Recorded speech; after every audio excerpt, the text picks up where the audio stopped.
Shalom yang jemaat kasih Tuhan, mari kita bersatu dalam doa. Bapa, kami bersyukur Tuhan, berterima kasih buat hari ini. Biar kiranya Tuhan sebentar sebenarnya firman yang kami dengarkan boleh bertumbuh di hati kami dan boleh menjadi pelita buat hidup kami. Terima kasih ya Bapa, dalam nama Tuhan Yesus Kristus kami selalu berdoa dan ucap syukur. Haleluya, amin. Shalom, jemaat yang dikasih Tuhan. Pada kesempatan kali ini saya akan membahas sebuah topik mengenai suatu ketaatan. Kita lihat bersama-sama di dalam Kejadian 22 ayat 1 sampai dengan ayat yang ketiga, lalu ayat yang ke-10. Kejadian 22 ayat 1 sampai dengan ayat yang ketiga. Saya akan bacakan. Setelah semuanya itu Allah mencoba Abraham. Ia berfirman kepadanya, Abraham. Lalu sautnya, ya Tuhan, firman-Nya, ambillah anakmu yang tunggal itu yang kau kasih, yaitu Ishak.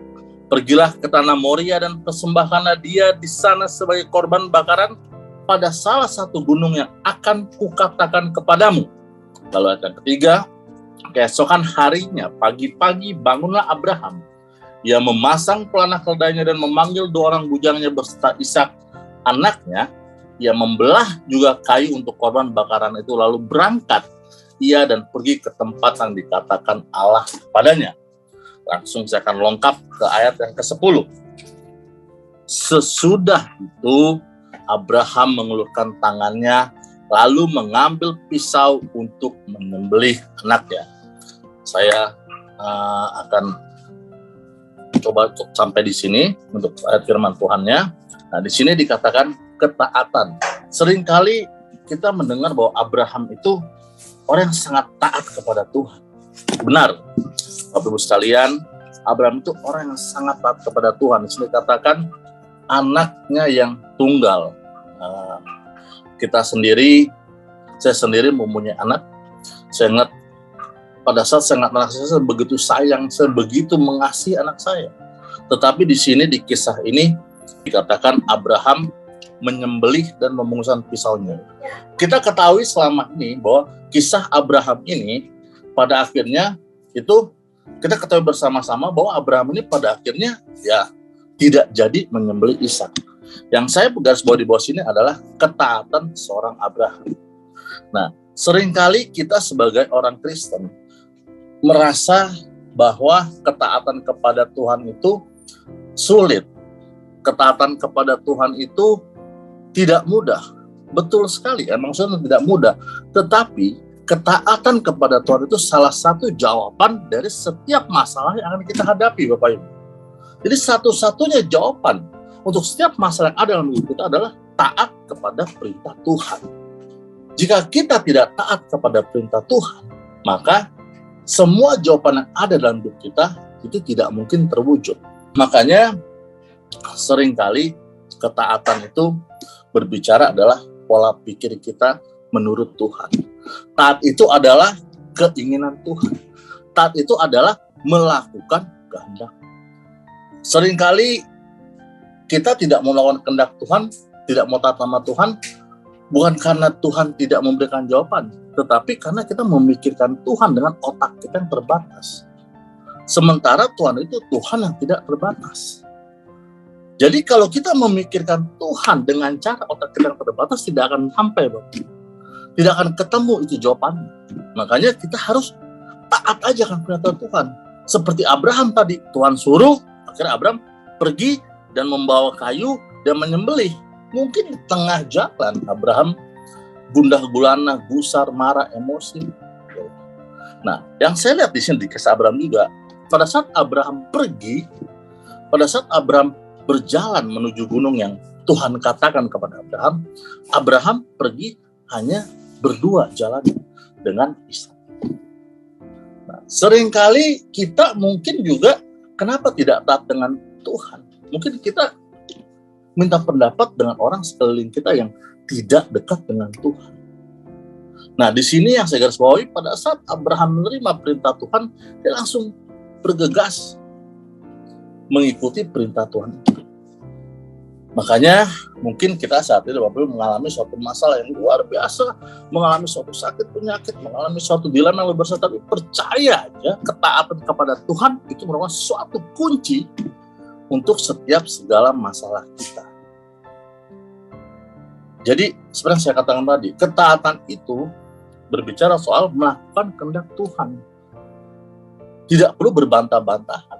Jadi pada saat, contoh paling gampang, pada saat kita disuruh mengampuni orang sama Tuhan, orang bersalah sama kita, perintah Tuhan jelas adalah kita mengatakan kalau orang bersalah, kalau orang berdosa sama kita harus mengampuni, sesederhana itu. Tapi seringkali pola pikir kita itu pada saat mengampuni, oh nggak bisa, saya sakit hati, saya marah, saya sedih, dia mengecewakan saya, dia sudah membuat saya sakit sampai sesakit-sakitnya loh di sini gitu. Seringkali bukan Tuhan yang tidak memberi jawaban, tapi kita tidak taat untuk melakukan jawaban yang Tuhan berikan. Makanya di sharing singkat kali ini saya mengatakan bahwa mari kita sama-sama taat kepada Tuhan. Apapun masalah kita, apapun yang kita hadapi, apapun problem yang kita sedang hadapi saat ini, taat saja sama perintah Tuhan. Kata taat itu dari kiri ke kanan taat, dari kanan ke kiri juga taat. Seringkali orang bilang, gampang kalau seorang pendeta yang ngomong hal seperti itu soal taat. Mudah sekali untuk seorang pendeta berbicara soal ketaatan itu. Tidak mudah juga, tetapi kita berusaha untuk taat. Seperti yang dicontohkan melalui kisah Abraham. Sering banyak sekali kisah-kisah dalam Alkitab mengatakan ketaatan orang-orang pilihan Tuhan, ketaatan hamba Tuhan yang membuahkan suatu jawaban, yang membuahkan suatu jalan keluar buat setiap masalah yang ada. Jadi kita sebagai orang cinta Tuhan, mari kita bersama-sama untuk membawa suatu ketaatan. Ketaatan itu adalah pilihan otak manusia yang terbatas dengan Tuhan yang tidak terbatas. Jadi jika kita ingin survive dari masalah kita, jika ini kita ingin lewat dari masalah kita, apapun masalah kita saat ini yang sedang kita hadapi, percaya dan taat kepada Tuhan, lakukan segala perintah Tuhan, dan saya yakin dan percaya pasti ada jalan keluar. Jadi berbicara soal ketaatan, sekali lagi mari kita sama-sama untuk bisa taat. Karena sekali lagi saya katakan, ketaatan kepada Tuhan itu merupakan jalan keluar dari setiap masalah kita. Jangan gunakan pikiran kita yang terbatas, jangan gunakan otak kita yang terbatas, tetapi gunakan iman kita untuk taat dan setia kepada Tuhan. Mari kita tundukkan kepala dan berdoa. Bapa kami di dalam surga, yang kami kenal di dalam nama Tuhan Yesus, kami berdoa agar setiap kami mempunyai hati yang taat kepada firman Tuhan.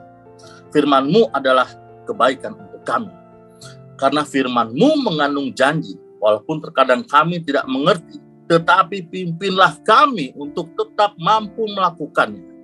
Mari dekapkan kedua tangan di dada. Jika saudara punya pergumulan, persoalan, tantangan di dalam karir, studi, keuangan, masalah keluarga, kesehatan, apapun juga, termasuk perjodohan, biarlah berkat Tuhan turun ke atasmu, dan kekuatan kasih Tuhan turun atasmu, dan percayalah Tuhan akan membuka pintu-pintu berkat, serta damai sejahtera Allah menaungimu senantiasa. Saudara yang terkasih, jikalau ada yang sakit, mari tumpahkanlah tanganmu di bagian yang sakit, supaya menjadi sembuh di dalam nama Tuhan Yesus Kristus. Haleluya. Amin. Jika saudara masih membutuhkan pelayanan doa dan konseling, silakan menghubungi nomor di bawah ini. Tuhan Yesus memberkati.